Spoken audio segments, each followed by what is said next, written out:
కృపలో క్షేమము నీచితివి, కృపకు పాత్రులుగా చేసితివి. కృపలో క్షేమము నీచితివి, కృపకు పాత్రులుగా చేసితివి. కృపను గూర్చి పాడెదనేను, కృపను గూర్చి పొగడెద నిన్ను. కృపను గూర్చి పాడెదనేను, కృపను గూర్చి పొగడెద నిన్ను.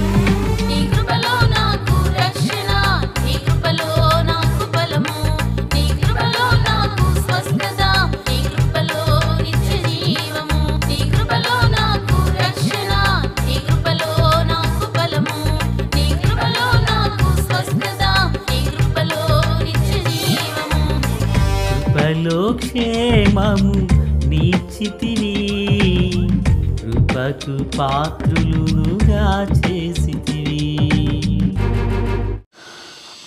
దేవుని నామానికి మహిమ కలుగును గాక. అందరికీ ప్రభు అయినటువంటి యేసయ్య నామములో ఈ పునరుత్థాన ఆరాధన ప్రార్థన శుభాభివందనాలు తెలియజేస్తున్నాను. ఆత్మీయులారా, బాగున్నారు కదా? మహాదేవుని కృపలో మనం ఇలాగున ప్రభువును స్తుతించే కృపాభాగ్యం దేవాది దేవుడు మనకు అనుగ్రహించున్నారు. దయగలిగిన ఆయన ఆత్మచేత సమభూమి గల దేశమున ప్రభు మనల్ని నడిపించును గాక. మనం నేర్చుకునిచున్న వాక్యములు, వినబోచున్న వర్తమానాలు ముందుగానే మీకు అందించబడుతున్నాయి కదా. ప్రియులారా, సిద్ధపడండి.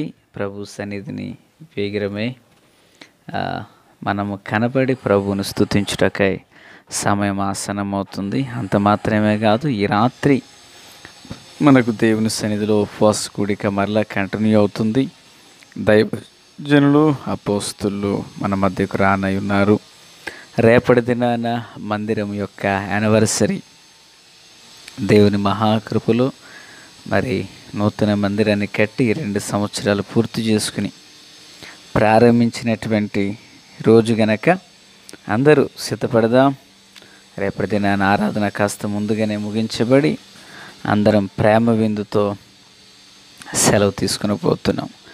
సంతోషం.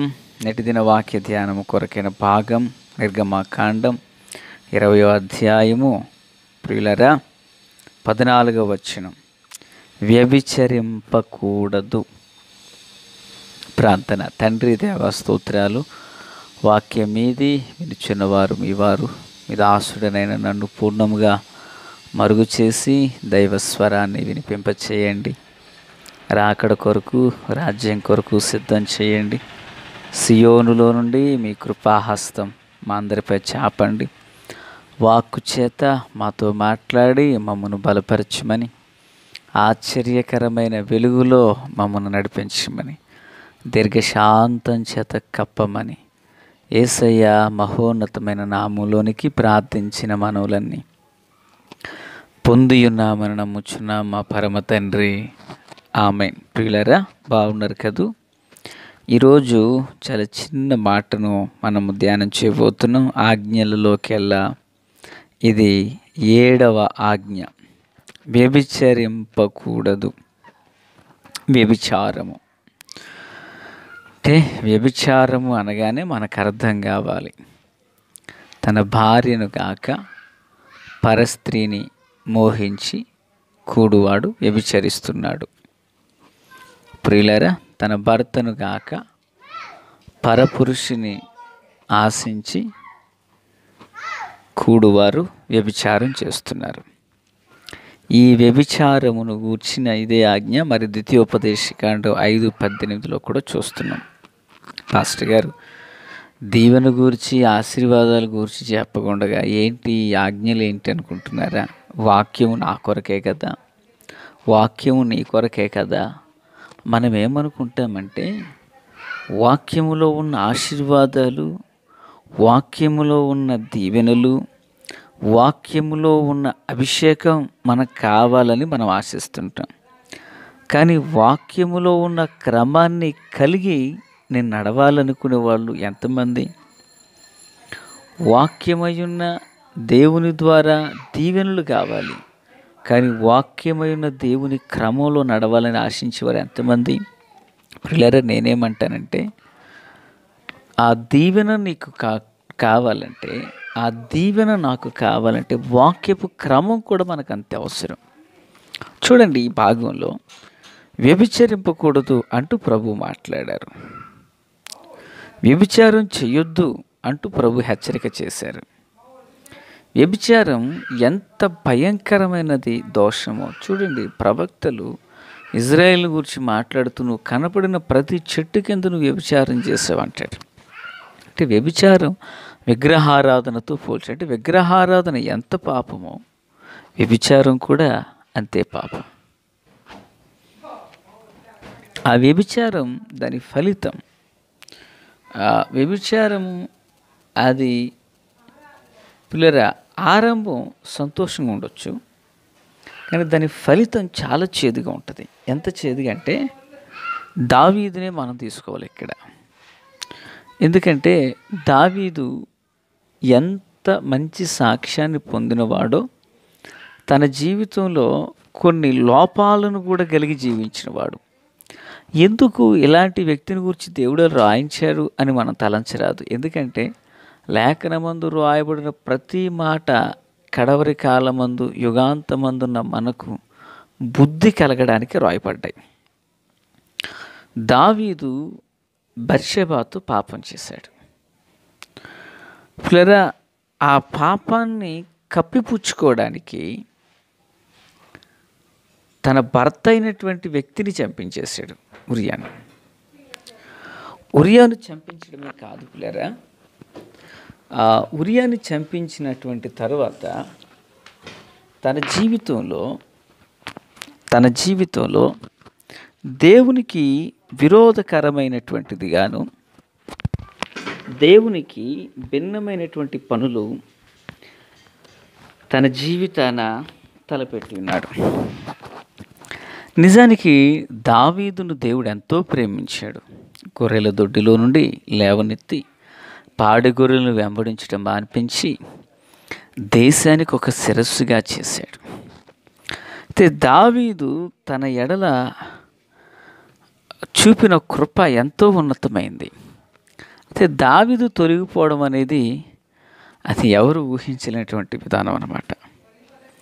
అయితే పిల్లరా, ఆమె గర్భవతి అయినదన్న సంగతి తెలుసుకున్నాడు, ఆమెను రప్పించుకున్నాడు. ఆ శేషాన్ని దేవుడు కోరుకోలేదు. సొలొమోను బత్షెబా కొడుకే, కానీ పాపం వల్ల పుట్టిన కొడుకు మాత్రం కాదు. తాను తర్వాత మరలా వివాహం చేసుకున్నాడు ఆమెను. ఆ తరువాత ఆమెకు కుమారుడు కలిగాడు. ఆ కుమారుడు ఈ యొక్క సొలొమోను. నా దేవుని పిల్లరా, క్రీస్తునందు నాకు అత్యంత సన్నిహితులారా, అయితే ఉరియాతోనో లేకపోతే బత్షెబాతోనో అక్కడితో పూర్తి కాలేదు. అది ఆ ఫలితం, ఆ చేదైన విత్తనం ఎక్కడి వరకు వెళ్ళిందంటే దావీదు యొక్క కుటుంబంలో ప్రవేశించింది. అన్నదమ్ముల మధ్య, అన్నచెల్లెల మధ్య సమాధానం లేకుండా కామపు ఆత్మ ప్రారంభమైంది. ఎంత దుర్బలమైన పరిస్థితులు అంటే, అన్న చెల్లిని కూడడానికి ఇష్టపడ్డాడు. దానికి ఫలితంగా మరో అన్న తన తమ్ముడు ప్రాణం తీయడానికి ఇష్టపడ్డాడు. పిల్లరా, ఈ మాట నచ్చలేదో కానీ వ్యభిచారుల యొక్క తరం ఇంట్లో ప్రారంభమైంది. అరే, యోబు 10 మంది పిల్లల్లో ఒక్కడు తప్పిపోలేదు. నా మాట అర్థమైంది కదా? యోబుకు 10 మంది పిల్లలు ఉంటే ఏ ఒక్కరిలో ఇలాంటి ఆత్మ ప్రవేశించలేదు.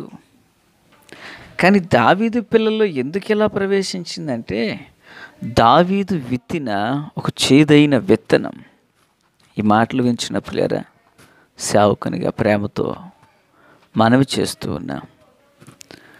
ఆరంభం తీపిగానే బాగానే ఉంటుంది, కానీ దాని ఫలితం ఎంత బాధకరంగా ఉంటుందో, ఎంత వేదన కలిగిస్తుందో, అది నీ ఒక్కరితో ఆగదో, తరువాత తరాన్ని కూడా పాడు చేస్తుంది.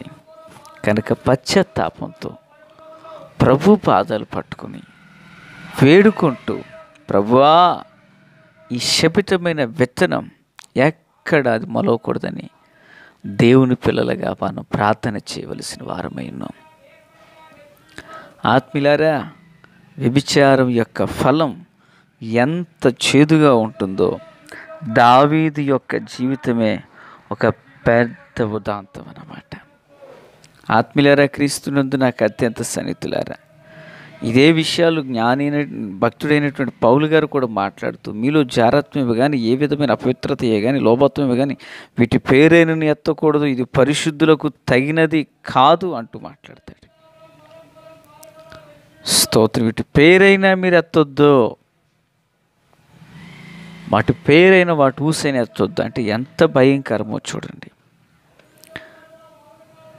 పిల్లరా, ఈరోజు ప్రపంచం నాశనానికి, ప్రపంచ దేశాలు మనుషుల మధ్య సమాధానాలు, నరుక్కోవడాలు, పొడుచుకోవడాలు, దోచుకోవడాలు, ఇవన్నీ ఈ అక్రమ సంబంధాల ద్వారానే జరుగుతున్నాయి. ఆ మధ్యకాలంలో ఒక వీడియో చూశాను, ఒక సెంటెన్స్ వస్తుంది అక్కడ, లోకంలో ఉన్న బంధాలకెల్లా దుర్భరమైన బంధం ఏదైనా ఉందంటే అది అక్రమ సంబంధం అన్నారు. నా దేవుని పిల్లారా, కనుక నేను ముందుగానే ప్రభువు చెప్పారు, వ్యభిచరించొద్దు. వ్యభిచరించిన దావీదు కుటుంబం కీడును చూడవలసి వచ్చింది. కనుక దాన్ని జయించి ప్రభు కృపను స్వాధీనపరుచుకొనొచ్చు దైవానుగ్రహము నొందుదుముగాక. తండ్రి దేవా స్తోత్రం. వాక్యం అందరి హృదయాల్లో ఫలభరితం చేసి మేలుతో నింపి నడిపించి రహస్య రాకడ కొరకు సిద్ధం చేయండి. యేసు నామమున ఆమేన్. Praise the lord. పిల్లలు బాగున్నారు కాదు? మరి రేపటి దినాన మందిర యానివర్సరీ, తప్పక ప్రార్థించండి, పాల్గొనండి. ప్రభు కృప తోడై ఉండునుగాక. ఆమేన్.